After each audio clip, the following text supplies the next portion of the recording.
Second मध्ये आपण पाहतोय मिस्टर सागर त्यांच्या वतीने 2 चौकार या अगोदर आपण पाहिले होते. दुसऱ्या षटकामध्ये सागरला स्ट्राईकवर जाण्याची संधी मिळाली नाही. पण यावेळेस स्ट्रेट बॅटने बॉलला थेट उडवलंय. लॉक ऑन सीमारेषा पार, सीधी बॅट, नो बकवास, सिक्सर.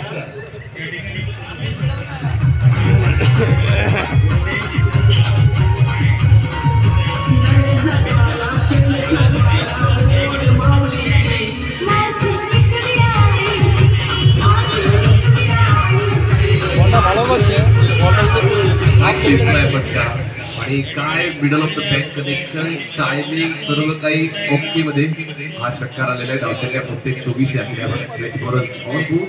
जगदीश टप्पा दिसतोय, कधी कधी करतोय, ऑप्शनच्या बाहेर बॉल ठेवतोय. बॉलला कंट्रोल पाऊस होता आणि त्या ठिकाणी हे व्हेरिएशन इम्पॉर्टंट आहे. यानंतर आपण मागच्या षटकामध्ये जे काय घडले ते सर्व एकाच घटकामध्ये दाखवणार आहोत. रिप्ले मध्ये हायलाइट आपण करणार आहोत.